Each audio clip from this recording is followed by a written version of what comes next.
Bonjour à toutes et à tous, je vous propose aujourd'hui une recette de pain aux noix. C'est parti! Voici les ingrédients et toutes les farines détaillées.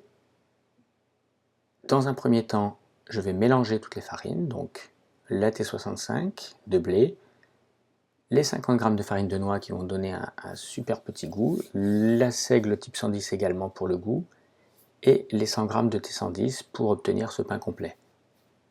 Les 10 g de levure sèche instantanée, je mélange à nouveau.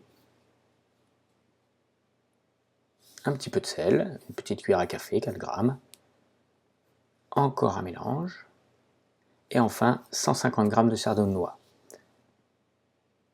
Et une dernière fois, mélanger.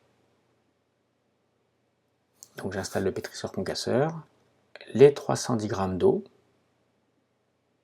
et le mélange de farine et de cerneau de noix. Je lance le programme P1 pétrissage pendant 2 minutes 30.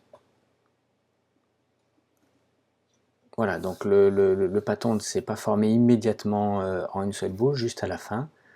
On va obtenir un pâton très sec. Voilà, donc à la fin du pétrissage, j'arrête le mode étuve qui se lance automatiquement. Voici le résultat, je retire la lame, ainsi que le pâton, donc la lame est très sèche pour le coup, ainsi que le pâton. C'est assez impressionnant de voir à quel point il est compact. Je perce un trou au milieu pour le remettre au fond et bien au milieu, à travers l'axe. Et je relance le mode étuve, donc 40 minutes à 30 degrés. Et les 40 minutes sont écoulées. Le pâton a légèrement gonflé, pas énormément, mais un petit peu quand même. C'est vraiment beaucoup de farine complète, donc c'est pas très étonnant. Donc le travail du pâton, encore une fois, une masse très compacte, presque difficile à travailler d'ailleurs, mais bon, ça a été.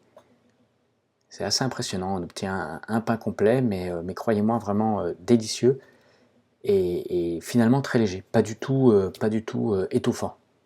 Donc pendant que je travaille le pâton, ne pas oublier de lancer le préchauffage de four à 240 degrés avec une coupelle ou un bol d'eau. Moi je mets carrément un plat à cake, un moule à cake rempli d'eau. Donc voilà, après les 30 minutes, le pâton a quand même bien gonflé. Je l'humidifie, je le décore avec de la farine et je vais le grigner, c'est-à-dire l'entailler, pratiquer des incisions. Il ne reste plus qu'à enfourner, 20 minutes à 240 degrés, puis 15 minutes à 180 degrés. Voici quelques photos prises pendant la cuisson. On voit le pain doré et légèrement encore gonflé. Et voici donc le résultat, un pain complet, avec une mie très dense, très goûteux, grâce aux farines de noix et de seigle. Et j'insiste, pas du tout étouffant. Les 150 g de cerneau de noix sont peut-être la raison pour laquelle le pâton a été très compact. Peut-être 130 g suffirait. En tout cas, 150 g, la noix est omniprésente et c'est succulent. Voici donc le résultat.